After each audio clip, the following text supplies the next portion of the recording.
எல்லோரும் சந்தோஷமாயிருப்பீர்கள் என்று நினைக்கிறேன். ஆண்டவர் வார்த்தைக்காக நாங்கள் செல்வோம். உங்கள் செவியை சாய்த்து என்னிடத்தில் வாருங்கள், கேளுங்கள், அப்பொழுது உங்கள் ஆத்துமா பிழைக்கும். தாவீதுக்கு அருளின நிச்சயமான கிருபைகளை உங்களுக்கு நித்திய உடன்படிக்கையாக ஏற்படுத்துவேன். ஆண்டவரே, நாங்கள் ஒவ்வொருவரும் பாவிகளாக இந்த இடத்திலே வந்திருக்கிறோம். எங்களுக்கு மனமான தருணத்தை தந்திருக்கிறீர்கள். அதற்காக உங்களுடைய வார்த்தையினூடாக எங்களோடு பேசும். என் வாயின் வார்த்தைகளும் எங்கள் ஒவ்வொருவருடைய இருதயத்தின் தியானமும் உங்களுடைய சமூகத்திலே பிரீதியாக இருப்பதாக. ஆமென்.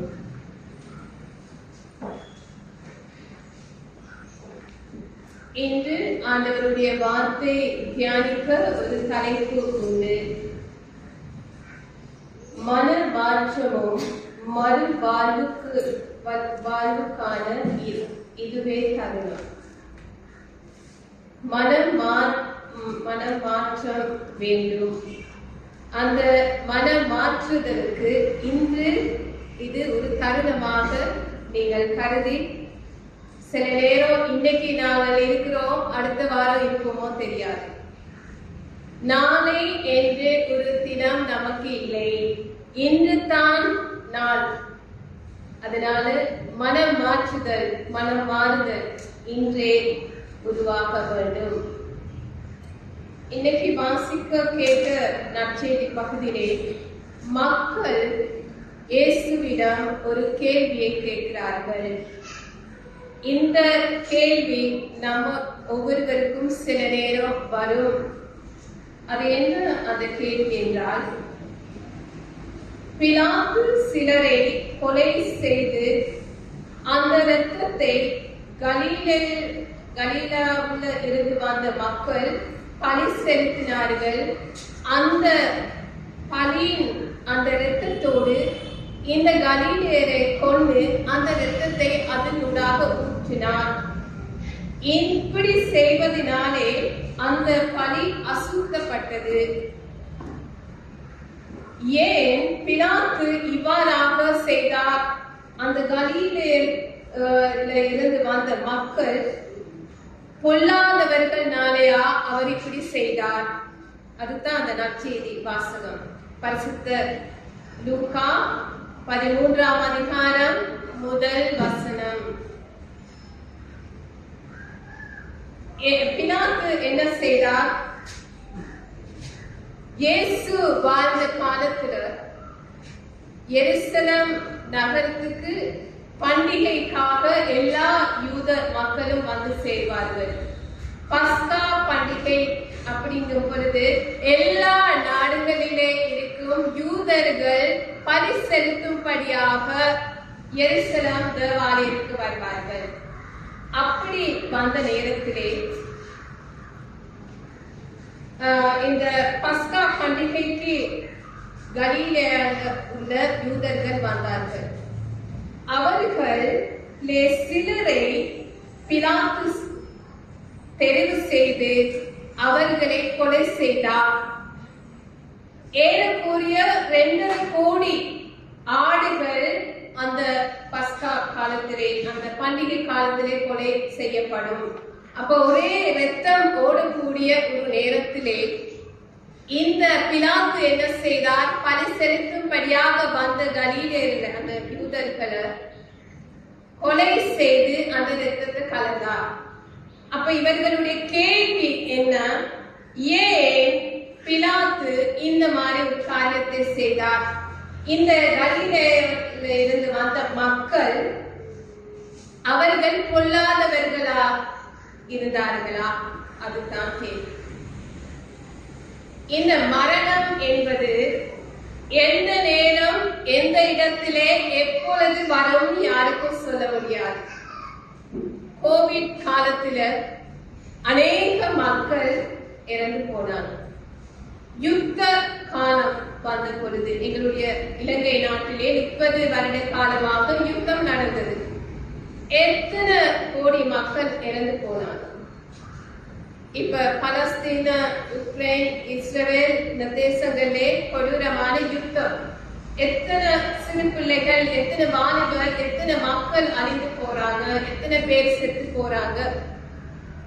நல்லா ஹெல்த்தியா இருக்கிறவங்க, சாப்பாட்டுல கவனம், எல்லாம் கவனமா அந்த டைமுக்கு செக்அப் பண்ணி ஒழுங்கா இருக்கிறவங்க கூட நினைக்காத பிரகாரமாக சடன்லியா அவங்க மறித்து போறாங்க.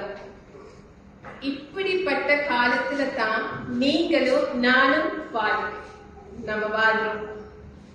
அப்ப ஏன் ஆண்டவர் இப்படிப்பட்ட காரியங்களை அனுமதிக்கிறாரு? இதெல்லாம் பெரிய கேள்வி. இந்த யூதர்களுக்கு ஒரு சிந்தனை இருந்தது, அவர்கள் ஒரு தியாலஜி, அந்த சிந்தனை படித்தான் அவர்கள் வாழ்ந்தார்கள். என்னன்னு கேட்டா, அவர்கள் ஏதோ ஒரு கொடூரமான பாவிகள், அதனால தான் இந்த மாதிரி அவர்களுக்கு நடந்திருக்கு. இந்த மாதிரி பொல்லாத காரியங்கள் அவர்களுக்கு நடந்ததுக்கு காரணம் அவர்கள் பொல்லாதவர்கள், ஏதோ அவர்கள் பாவம் செய்திருக்கிறாங்க, அதுதான் இப்படி அவங்களுக்கு நடந்தது. சில நேரம் நம்மளும் சொல்லுவோம், செத்துட்டாங்க, அவங்க காரணி நடந்துச்சு, கவலை தான், ஆனாலும் அவங்க இப்படி செஞ்சாங்க தானே, அதுக்கு தான் இந்த தண்டனை, இந்த மாதிரி நோயா, அப்படியா, அதுதான் அவங்களுக்கு அப்படின்னு அவங்க கிட்ட ஒரு சிந்தனை இருந்துச்சு. யூதர்கள் அப்படி செஞ்சாங்க. அதுதான் பாருங்க, யோபு தன்னுடைய சொத்தை இழந்து, பிள்ளைகளை இழந்து, மனைவி விட்டு போயிட்டு அவர் தனிச்சு இருந்து சாம்பலிலே உட்கார்ந்து இருக்கும் பொழுது 4 அவருடைய நண்பர்கள் ஓடி ஓடி வந்து என்ன சொன்னாங்க? அதிகாரமா என்ன சொல்றாங்க? உனக்கு இந்த நிலைமை ஏன் தெரியுமா? நீ ஏதோ ஆண்டவருக்கு விரோதமா பாவம் செஞ்சிருக்க, நீ மனம் திரும்பணும். உனக்கு இந்த நிலைமை ஏன் வந்துச்சு? நீ ஏதோ ஒரு பாவம் செய்திருக்காய். இதுதான் யூதர்களுடைய சிந்தனை. நம்மளோட சிந்தனை என்ன தெரியுமா? நீங்களும் நானும் நினைக்கிற மாதிரி நம்ம நினைக்கிறது வந்து, நீ விசுவாசித்தால் தேவனுடைய மகிமை காண்பாய். நம்பிக்கையோட ஜெபம் பண்ணு.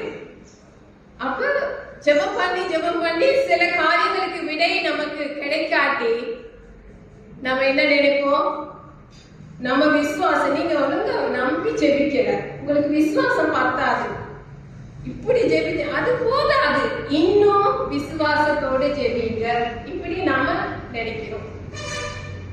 இந்த இயேசு வந்ததும் இந்த ஜனங்கள் கேட்கிறார்கள், பிலாத்து இப்படி ஒரு கொடூரமான காரியத்தை செய்தாரு, இந்த காரியம் செய்ததுக்கு இந்த மக்கள் அவர்கள் மோசமானவர்களா? அப்படி இருந்தபடியால் தானா அவங்களுக்கு இந்த நிலைமை அப்படின்னு இயேசு கிட்ட கேட்டார். இயேசு இதுக்கு பதில் கொடுக்க முதல்ல ஒரு காரியத்தை சொல்றார். லூக்கா 13ஆம் அதிகாரம் 4ஆம் வசனம் வாசிங்க யாராவது. சிலோவாமிலே கோபுரம் விழுந்து 18 பேரை கொண்டது. எருசலேமில் குடியிருக்கிற மற்ற எல்லாரையும் அவர்கள் குற்றவாளிகளாய் இருந்தார்கள் என்று நினைக்கிறீர்களா? இந்த சிலோவம் அப்படின்னா அது உங்களுக்கு தெரிஞ்சிருக்கணும். யோவான் 5ஆம் அதிகாரத்துல 38 வருஷமா ஒரு முடவன், ஒரு சப்பானி அந்த இடத்துல இருக்கிறான். 38 வருஷம். என்ன அந்த குலம்? பெத்தெஸ்தா குலம். அந்த குலத்தில் அருகிலே இருக்கிற அந்த நபரை ஆண்டவர் சுகமாக்குறார். இந்த குலத்தை பத்தி தான் இந்த சிலோம் இது சொல்லப்பட்டிருக்கிறது. இந்த 38 வருஷமா முடவனாய் இருந்தவன இயேசுவை குணமாக்கினார். இந்த குலம் மிக முக்கியமான ஒரு குலம். பஸ்கா பண்டிகை காலத்துல அல்லாட்டி என்ன சொல்றது, பண்டிகை காலங்களிலே எருசலேம் தேவாலயத்துக்கு இந்த குளத்தில இருந்து தண்ணியை எடுத்துக்கொண்டு போய் அங்க ஊத்துவார்கள். அது அவ்வளவு பெரிய அவங்க விசேஷமா கருதினாங்க. ரோமர்களும் இதை அதிகமாக நம்பி இதை உபயோகித்தார்கள். இந்த ரோமர்கள் கட்டடம் கட்டுறதுல மிக வாஞ்சை உள்ளவர்கள். அவர்களுக்கு விருப்பம் கட்டடம் கட்டுவது. இந்த பிலாத்து இதை அவர் பொறுப்பெடுத்து கோபுரங்களை கட்டினார். கட்டும் பொழுது என்ன நடந்தது? அந்த கோபுரங்களிலே ஒரு கோபுரம் இடிந்து விழுந்து 18 பேர் செத்து போனாங்க. அந்த 18 பேரும் யாரு? எருசலேமிலே இருந்த அந்த நகரத்திலே உள்ள மக்கள். முதல் கொலை செய்யப்பட்டது யாரு? கலியிலே இருந்து வந்தவங்க. இயேசு சொன்னாரு, இந்த 18 பேரும் அந்த கோபுரம் விழுந்து செத்து போனாங்க. இந்த 2 கொலையும் 2 மரணமும் வித்தியாசமானது. என்னன்னா, ஒன்னு பிலாத்து செய்த ஒரு காரியம், மற்றது அந்த விபத்து நூடாக வந்த மரணம். ஒன்று கொலை, ஒன்று விபத்து. இது 2ம் நம்முடைய வாழ்க்கையிலே சில நேரம் நேரிடும். இந்த உலகத்திலே வாழும் பொழுது நாங்கள் என்ன செய்யணும்? ஆண்டவர் சொல்றார், இதுதான் தருணம். நீங்கள் மனம் திரும்பாவிட்டால் உங்களுக்கும் இதுதான் நடக்கும். வாசிங்க 13ஆம் அதிகாரம் 5ஆம் வசனம். பரிசுத்த லூக்கா 13:5. அப்படி அல்லவென்று உங்களுக்கு கூறுகிறேன், நீங்கள் மனம் திரும்பாமல் போனால் எல்லாரும் அப்படியே விட்டுப் போவீர்கள் என்றார். நாங்கள் மனம் திரும்பாவிட்டால், மனம் மாறாவிட்டால் இந்த மாதிரி விபத்துக்குள்ளாக, இந்த மாதிரி கொடூரமான மரணத்துக்குள்ளாக நாங்களும் சந்திக்க நேரிடும். ஆனபடியால் இதுதான் தருணம். ஆண்டவரை ஏற்றுக்கொள்ளுங்கள், கிறிஸ்துவின் பாதையிலே நடங்கள். ஆண்டவர் சொல்லுகிறார், இதுதான் தருணம். நீங்கள் மனம் திரும்பாவிட்டால் நம்முடைய வாழ்க்கையிலே இது நடைபெறலாம். மனம் திரும்புகிற ஒரு நபருடைய வாழ்க்கையில கனி இருக்கணும், கனி கொடுக்கிற வாழ்வு இருக்கணும். அந்த ஆன்மீக கனி ஆண்டவர் தேடுகிறார். 13ஆம் அதிகாரம் 6வது வசனம். அப்பொழுது அவர் ஒரு உவமையை சொன்னார். ஒருவன் தன் திராட்சை தோட்டத்தில் ஒரு அத்திமரத்தை நட்டிருந்தான். அவன் வந்து அதிலே கனியை தேடின போது ஒன்றும் காணவில்லை. ஆண்டவர் ஒரு உவமையை சொல்கிறார். அத்தி மரம். இந்த அத்தி மரத்தை ஆண்டவர் என்ன யாருக்கு உவமையாக சொல்லுகின்றார்? இஸ்ரவேல் ஜனங்கள். இந்த அத்தி மரம் ஒரு தேசத்துக்கு ஆண்டவர் தேசத்தையும் இஸ்ரவேல் ஜனங்களையும் ஆண்டவர் உவமையாக சொல்லி தான் எங்களுக்கு சொல்லித்தாராரு. இந்த அத்தி மரத்துல ஆண்டவர் கனியை தேடுகிறார். தேடும் பொழுது அந்த கனி, அந்த மரம், ஒரு மரத்தை பார்த்தால் அந்த மரம் கனி கொடுக்குமா கொடுக்காதா என்று நாங்கள் பார்த்து சொல்லலாம். அந்த கனி கொடுக்காத மரத்துக்கு என்ன நடக்கும்? மத்தேயு 21ஆம் அதிகாரம் 18-19ஆம் வசனத்திலே நாங்கள் வாசித்தால், அதிகாலையிலே பெத்தானியாவுக்கு ஆண்டவர் போகிறார். ஆண்டவர் இயேசு கிறிஸ்து போகும் பொழுது அப்போ அவருக்கு பசி உண்டாயிற்று. பசி உண்டாயிற்ற பொழுது அவர் அந்த அத்தி மரத்தை அண்ணாந்து பார்க்கிறார், எனக்கு கனி இருக்குமா இதிலே? அந்த மரத்திலே இலைகளை தவிர ஒரு கனியும் இருக்கவில்லை. மனம் திரும்பும் பொழுது, ஒரு மனிதனுடைய வாழ்க்கையிலே மாறுதல் உண்டாகும் பொழுது அந்த வித்தியாசங்களை காணணும். கலாத்தியர் 5ஆம் அதிகாரம் 22ஆம் வசன தொடக்கம் இருக்கின்ற ஆன்மீக கனிகள் ஆண்டவர் எதிர்பார்க்கின்றார். இந்த தவக்காலம் அதுக்குத்தான் எங்களுக்கு ஒதுக்கப்பட்டிருக்கிறது. போன வருஷம் தவக்காலத்திலே, இந்த உபவாச காலத்திலே நாங்கள் எண்ணத்தை மாற்றிக்கொண்டு இந்த 2025ஆம் வருஷத்துக்கு நாங்கள் வந்திருக்கிறோம். இந்த வருஷத்துல அதை சேர்த்து கொண்டு இன்னுமாக எங்களுடைய வாழ்க்கையில மாற்றம் இருக்க வேண்டும். அப்போ இந்த வருஷத்திலே, இந்த தவக்காலத்திலே எங்களை மாற்றிக்கொண்டு இந்த வருஷம் முழுவதும் வாழ்ந்து இன்னும் ஒரு புதிய வருஷம் வரும் பொழுது அந்த தவ காலத்திலே இன்னும் அதிகமாக ஆன்மீக பணிகளை சேர்த்துக் கொள்ள வேண்டும். இதைத்தான் ஆண்டவர் விரும்புகிறார். ஏசாயா 5ஆம் அதிகாரம் முதல் 7 வசனங்களிலே ஒரு திராட்சை தோட்டம், இந்த திராட்சை தோட்டம், அத்தி மரம், இவைகள் எல்லாம் ஆண்டவர் இஸ்ரவேல் ஜனங்களை தான் குறிக்கிறாரு, உவமைப்படுத்தி பேசுகிறாரு. அந்த தோட்டத்திலே ஆண்டவர் திராட்சை செடிகளை ஆண்டவர் உண்டாக்கி அந்த செடிகளை நாட்டி தோட்டக்காரனை வச்சு பராமரிக்கிறாரு. கற்கள் எல்லாம் எடுத்து போடுறாரு. இப்ப நம்மட வாழ்க்கையில என்னென்ன கற்கள் இருக்குது, இந்த வாழ்க்கையை நாங்கள் மாறும் பொழுது ஆண்டவர் எங்களுடைய உள்ளான மனதிலே எங்களுக்கு முகத்துல பார்க்கும் பொழுது அந்த கற்கள் எங்களுக்குள்ளாக இருக்குதான்னு தெரியாது. ஆனா நாங்கள் கிரியை செய்யும் பொழுது, நாங்கள் பேசும் பொழுது, நாங்கள் நடைமுறை வாழ்க்கையில தான் இந்த கற்கள் வெளியே வரும். ஆண்டவர் என்ன செய்யறார்? இந்த ஒவ்வொரு கற்களையும் எடுத்து வெளியே போடுகிறார். பொறாமை, எரிச்சல், வேற்றுமை, அகந்தை, எல்லாம் இப்படிப்பட்ட கற்கள், ஆண்டவர் அறிவிருக்கிற காரியங்கள் என் வாழ்க்கையிலிருந்து எடுத்து போடுறாரு. ஆண்டவர் கற்களை அப்புறப்படுத்தி வேலி அடைத்தார். எங்களை சுற்றி ஆண்டவர் தேவ தூதர்களை நிற்பான் எங்களை வேலி அடைச்சு பாதுகாக்கிறார். எவ்வளவு விசேஷித்தவர்கள் பாருங்க. நாங்கள் இஸ்ரவேல் மக்கள் அல்ல, ஆனால் இயேசு கிறிஸ்துவுக்குள்ளாக அவருடைய திரு ரத்தத்தில் கழுவப்பட்டு நாங்கள் இயேசு கிறிஸ்துவின் கூடாக புதிய இஸ்ரவேல் மக்கள். எங்களை பற்றியும் தான் இந்த இடத்திலே கூறப்படுகிறது. வேலி அடைத்து பாதுகாக்கும்படி ஒரு தோட்டக்காரனையும் ஆண்டவரை நிப்பாட்டி வைக்கிறார். உங்களை திருச்சபையில கொண்டு வந்து உங்களை அங்கே வைத்து எங்களுடைய வாழ்க்கையிலே சீர்திருத்தம் உண்டாகும்படியாக எங்களுக்கு ஒரு போதகரை கொடுத்து, எங்களுக்கு ஒரு தலைவனை கொடுத்து ஆண்டவர் எங்களை பராமரிக்கிறார். இதைத்தான் ஆண்டவர் சொல்றார். அப்படி இருந்தும் அதில் அந்த அத்தி மரத்தில் கனி இருக்கவில்லை. அப்படி பராமரிப்பு பாருங்க.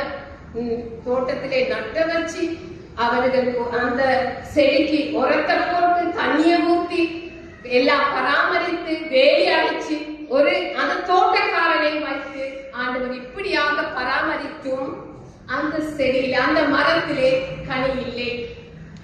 நாங்கள் ஒவ்வொருவரும் சிந்திக்க வேண்டும். ஆண்டோட வார்த்தை நாங்கள் எவ்வளவு தூரம் நாங்கள் கேட்கிறோம். ஒவ்வொரு ஞாயிற்றுக்கிழமையும் ஆண்டோட வசனத்திலே இந்த உரத்தை நாங்கள் பெற்றுக்கொள்றோம், அந்த ஜீவ தண்ணியை நாங்கள் பெற்றுக்கொள்கிறோம். ஆனால் வாழ்க்கையில் ஒரு மாற்றம் இல்லை. இந்த தான் மாறுதலின் நாள். இன்றை எங்களை மாற்றிக்கொள்ள வேண்டும். ஆனால் சொல்றாரு, 3.5 வருஷமாக இந்த இஸ்ரவேல் மக்களுக்கு நான் யார் என்று வெளிப்படுத்தினேன், அவர்களுக்கு நான் போதித்தேன். பரலோக ராஜ்யத்தின் அந்த என்ன சொல்றது, மனமாற்றத்தின் செய்தி, இறை செய்தியை நான் அவர்களுக்கு போதித்தேன். ஆனாலும் அவர்களுடைய வாழ்க்கை மாறவில்லை. கனி கொடுக்க அவர்கள் மறந்து போனார்கள். ஆனப்படியார் வாசிங்க 13ஆம் அதிகாரம் 7ஆம் வசனம். அப்பொழுது அவன் தோட்டக்காரனை நோக்கி, இதோ 3 வருஷமாய் இந்த அத்தி மரத்திலே கனியை தேடி வருகிறேன், ஒன்றையும் காணவில்லை. இதை வெட்டி போடு, இதை நிலத்தையும் ஏன் கெடுக்கிறது என்றார். இந்த மரத்தை வெட்டி போடு. இந்த கண்டி கிறிஸ்துநாதர் ஆலயத்திலே இந்த அத்தி மரங்கள், இந்த திராட்சை செடிகள்ல கனி இல்ல, வெட்டி போடுங்க அப்படின்னு ஆண்டவர் சொல்றாரு. ஆனா அந்த உண்மையான ஊழியக்காரனுடைய அந்த வேதனையை பாருங்க. அந்த அவருக்கு இருக்கிற தாகம், அந்த ஊழியக்காரன், அந்த போதகருடைய, அந்த தோட்டக்காரனின் தாகத்தை பாருங்க. அவர் என்ன சொல்றாரு 8ஆவது வசனத்துல, ஐயா இந்த வருஷம் இருக்கட்டும். வாசிங்க. அதற்கு அவன், ஐயா இது இந்த வருஷமும் இருக்கட்டும், நான் இதை சுற்றிலும் கொத்தி எரு போட்டு. இந்த வருஷம் இருக்கட்டும். பாவம் அவங்க அந்த மரத்துக்கு நான் மீண்டும் அந்த மரத்தை சுத்தம் பண்ணி உரத்தை போட்டு இன்னொரு வருஷம் பார்ப்போம் கனி கொடுக்குதாங்க. ஆண்டவரே, நீங்க இரக்கமுள்ளவர், நீர் கிருபையானவர், நீர் அன்பின் கர்த்தர். நீர் எப்படியாவது உங்களுடைய மனதை நீர் மாற்றிக் கொள்ளுவீர். யார் இந்த காரியத்தை இப்ப சொன்னது. யோனா தீர்க்கதரிசி நினிவே பட்டணத்தான சொல்றார், நான் அழிக்க போறேன். மனமாறுதல் செய்திய சொன்னதும் ஆண்டவர் அந்த மக்களை அழிக்கல. அப்ப யோனா சொல்ற, எனக்கு ஏற்கனவே தெரியும் நீங்க இரக்கத்தின் ஐஸ்வர்யவான் என்று. ஆண்டவர் இன்னும் நாங்க கிருபையின் காலத்திலே இருக்கிறோம். ஆண்டவர் ஒவ்வொரு நாளும் எங்களை தேடி அதிகாலையிலே வருகின்றார். இந்த செடியிலே கனி இருக்குதா? இவர்களுடைய வாழ்க்கையிலே மாற்றம் இருக்கின்றதா? 3.5 வருஷம் அவர்களுக்கு பக்கமாக இருந்து சொல்லிக் கொடுத்து அற்புதங்களை செய்து அவர்களுடைய வாழ்க்கையில வித்தியாசங்களை உண்டு பண்ண ஆண்டவர் தன்னையே அர்ப்பணிச்சு காட்டினாரு. அப்படியும் அந்த மனுஷர்களுடைய மனம் மாறவில்லை. ஆண்டவர் சொன்னார், இதை வெட்டி போடு. ஆனா அந்த ஊழியக்காரன் மீண்டும் சொல்கிறான், நான் மீண்டும் ஆண்டவரை உம்மை பற்றி நான் இவர்களுக்கு கற்றுக் கொடுக்கிறேன். பரலோக ராஜ்யம் என்ன என்று இன்னும் நான் இவங்களுக்கு சொல்லிக் கொடுக்கிறேன். அப்படியும் இவங்கள் மனம் மாறாவிட்டால் இதை நீங்கள் வெட்டி போடலாம். இதே இந்த பூமிக்கும் பாரம், அதை எடுத்து போடுங்க. ஆண்டவர் சொல்றார் 9ஆம் வசனம், கனி கொடுக்காத அந்த மரத்தை என்ன செய்கிறார் ஆண்டவர்? கனி கொடுக்காவிட்டால் இதிலே இனிமேல் பிரயோசனம் இல்லை. அப்படி மனம் மாறின நபர்கள் வேதாகமத்தில் உண்டா? உண்டு. பவுல் சவுலாக இருக்கிற அந்த காலத்திலே அவர் பெரிய பட்டதாரி. அவர் சுப்ரீம் கோர்ட்ல ஒரு மெம்பராக இருந்தவர்.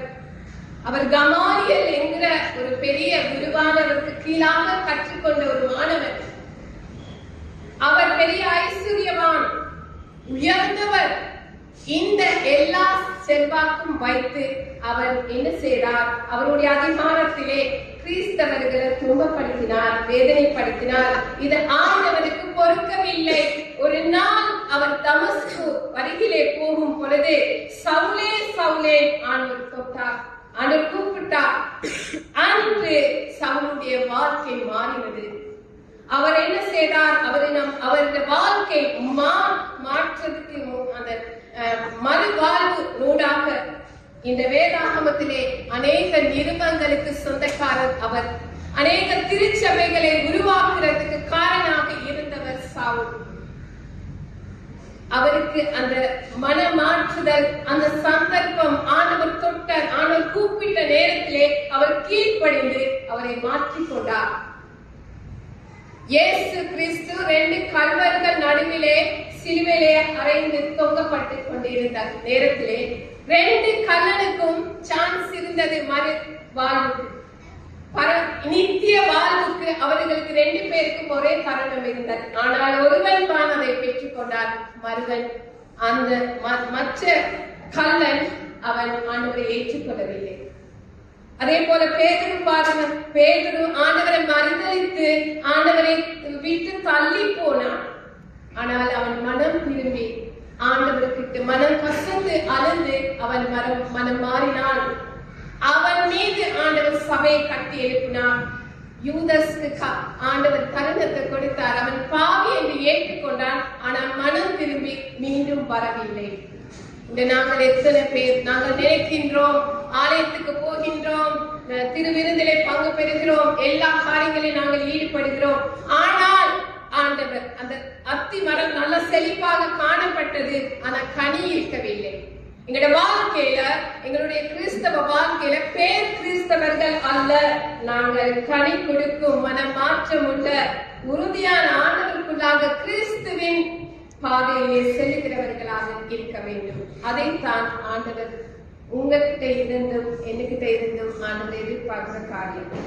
அதை பெற்று கொடுத்து ஆண்டவருக்கு நாங்கள் ஆண்டவருக்கு உண்மையுள்ளவர்களாக வாழ்ந்து ஆண்டவர் அழைக்கும் பொழுது நித்திய வாழ்வு பெற எங்களை ஒவ்வொருவரையும் ஆண்டவர் ஆசீர்வதிப்பாராக. மன்றாடுவோம்.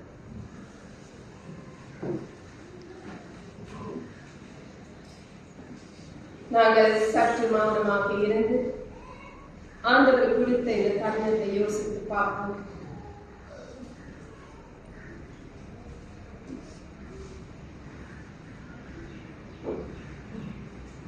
அன்பும் இரக்கம் நிறைந்த நல்ல ஆண்டவரே, நீர் தேவாதி தேவன் ஆண்டவரே. நீர் எங்களுக்காக இந்த மனுக்குலத்துக்கு வந்து நீர் யார் என்று எங்களுக்கு வெளிப்படுத்தினீர் சுவாமி. ஆண்டவரே, எங்கள் ஒவ்வொருவருக்காக நீர் உம்முடைய ஜீவனையை கொடுத்தீர், உம்முடைய திரு ரத்தத்தை சிந்தினீர். எங்களுக்கு மறு வாழ்வு கொடுப்பதற்காக, நித்திய வாழ்வுக்கு எங்களை சேர்த்துக் கொள்வதற்காக இதுவே தருணம். கனி கொடுக்கும் வாழ்வை வாழ எங்கள் ஒவ்வொருவரையும் அர்ப்பணிக்கிறோம் சுவாமி. இயேசுவின் நாமத்தினாலே